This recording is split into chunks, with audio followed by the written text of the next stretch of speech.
Hey, what's up, everybody? Happy Monday. Back on the work grind. It's going to be a warmer Monday, currently 34 degrees, high of around 53, about 3 p.m., with a 50% chance of some rain overnight. 6:32 is the sunrise, and 7:13 is the sunset. So the days are growing longer. And we're going to study a Mark coming into the resurrection weekend. We just had Palm Sunday. We did communion at our church. It was a um, really just a really a wonderful afternoon. Um, just sharing with the church family. So um, we're in Mark 13, and this is after he's entered Jerusalem, and he's preparing for trial, and he's preparing the disciples for what's coming next. And so they're sitting over on the Mount of Olives, and they're looking, and they're kind of, I I envision them kind of sitting on a stone wall, kind of kicking their feet, looking out over at the synagogue, right? And um, so they're sitting opposite the temple. Peter and James and John and Andrew were questioning him privately. That's 13:3. And then they say, "Tell us, when will these things be? And what will be the sign when all these things are going to be fulfilled?" Talking about the end times. Now, Jesus began to say to them, "See to it that no one deceives you." That's the first thing in this discourse. See to it that no one deceives you. All right. And, um, this is also found in Matthew 24 and Luke 21.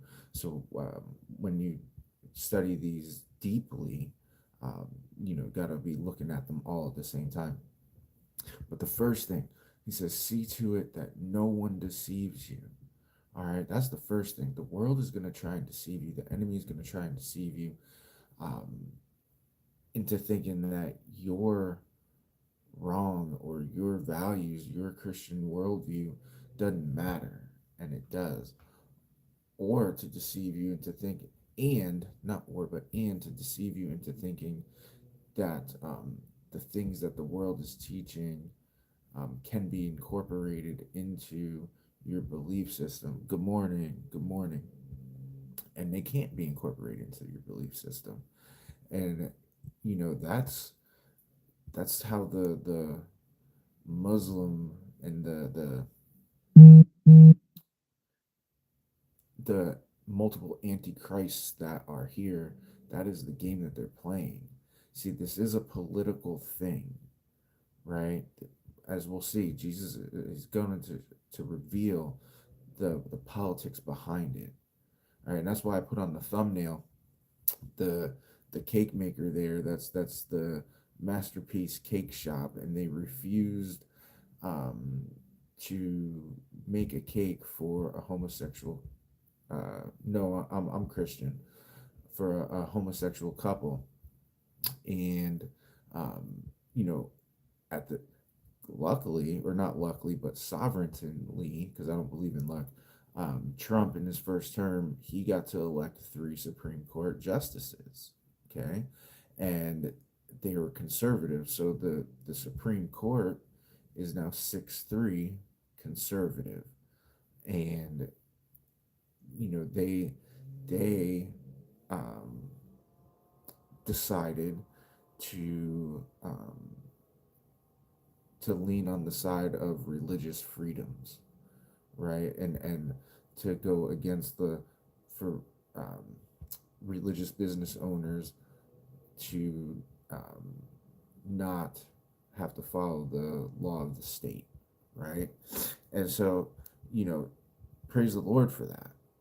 Okay, praise the Lord for that, because he's holding back this and ushering in of the end times. All right, so no one deceive you. Okay, stand strong. Right, stand strong. Let no one deceive you. And that as I read this, I thought about me and my workplace, and the balance and the balance beam I have to walk in the public school setting. Then he says, verse 6, many will come in my name, saying, I am he, and will mislead many, right? And so um, we've seen that in like cult leaders, right? And thinking that they're the Messiah, and then them and the rest of the suicides. I've seen that over the years.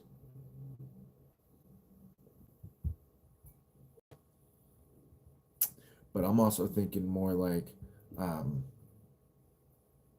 these world powers that are trying to flood us and tell us what is right and wrong as well. When only right, the only holiness is the gospel, is the word, the logos, the word that was made flesh and died and ascended into heaven and will come back and judge y'all, and will come back and judge, and that is the only one. But we have these wars and rumors of wars, and so what, going back to what Muslims are doing, is they're baiting us to vote Democrat. They're baiting us to let um, that liberal agenda in, so that we can push into the churches the female pastors, the homosexual relationships, right? Those things.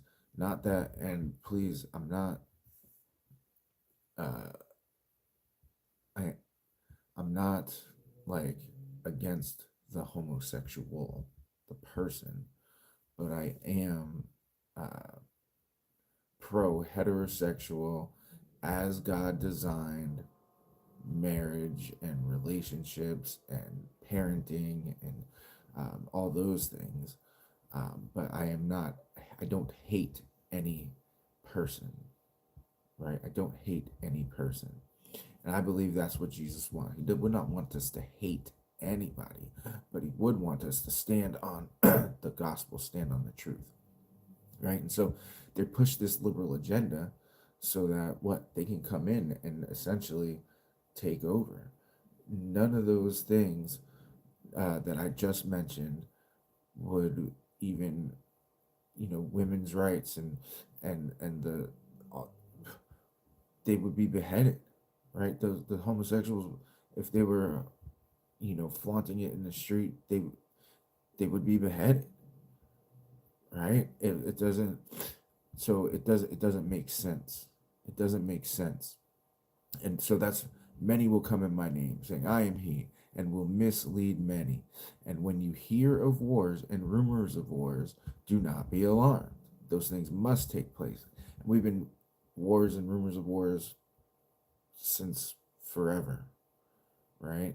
Since forever. And they continue to happen. And um, the thing is, he says, look what he says, but that is not yet the end. That's not yet the end. That's just the beginning. For nation will rise up against nation and kingdom against kingdom. There will be earthquakes in various places. There will also be famines. We've seen those as well. We've seen those as well. Look what it says. These things are merely the beginning of birth pains. Now, birth pains, what, so there's going to be new life, right? A miracle of new life in birth, but it is painful for the woman, right? It's painful. But the miracle on the other end is splendid. And that's what he's saying here. Yes, these are all going to be bad and it's going to be painful. And this is just the beginning. But when you endure, the splendor of new life will be upon you. Okay? So then he says, see to yourselves, for they will deliver you to the courts, and you will be beaten in synagogues, and you will stand before governors and kings for my sake as witness to them. Now, going back to that political idea, here's where Jesus brings that in, right? They're going to be brought into the courts. Now, Masterpiece Cake Shop was brought into the court, but they were victorious, right? They were victorious in that. There's going to come a time when the Christian businesses and those that are for Jesus, right? The brethren, the church, will be brought in. They will lose in the courts and they will be beaten in the synagogues, right? And so that the false teachers and the political power will be united, will be united, right? And they will be beaten in the synagogues, and you will stand before governors and kings for my sake, for Jesus' sake, as a witness to them. So we need to be brought in so that we can share the gospel. Why? And because he's gonna give us that answer here in the next one. And the gospel must first be proclaimed to all nations. So in order to get the gospel into all nations, we're going to have to be beaten for his namesake. And I'm going to end here. Romans 11. Turn to Romans 11, verse 24, because this is where we actually are on the prophetic timeline.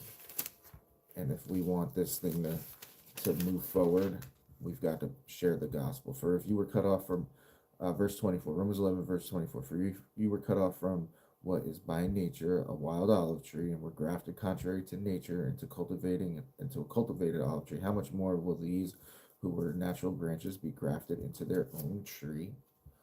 So going back to the courtroom that we were just looking at in Mark, those that are believers, if they hear it, they will turn. How much more, right? How much more will those who are the natural branches be grafted into their own olive tree? That's why you gotta go into the synagogues. Why? Listen, for I do not want you, brothers, this is for the church, the brethren, to be uninformed of this mystery, and it is, so that you will not be wise in your own estimation, that a partial hardening has happened to Israel, synagogues, until what? The fullness of the Gentiles has come in. Until the fullness of the Gentiles has come in. And part of doing that is when the political power marries with the religious leadership that is not Christian, right? That is the Jewish religious leadership.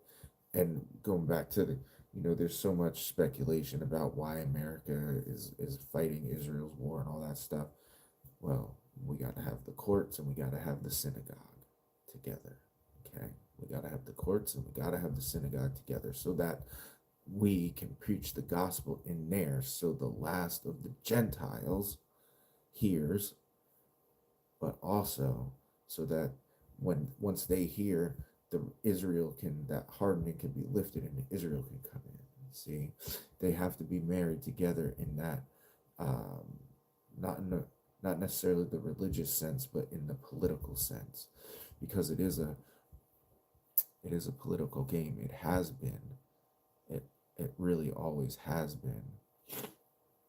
So look, you guys, hey, it's Monday. This is some deep stuff, some heavy stuff, and we are pretty much cruising through this. So I highly suggest you study it for yourself. Study it for yourself, and get with the Lord on it, because we it prepares us to endure for the end. That's the last piece of this, verse 13. But the one who endures to the end, he will be saved. Check out Revelation 2:10, 2:26, 3:10, and 14:12. We have to endure to the end to wear the crown of life. Have a wonderful day, you guys. Grace and peace.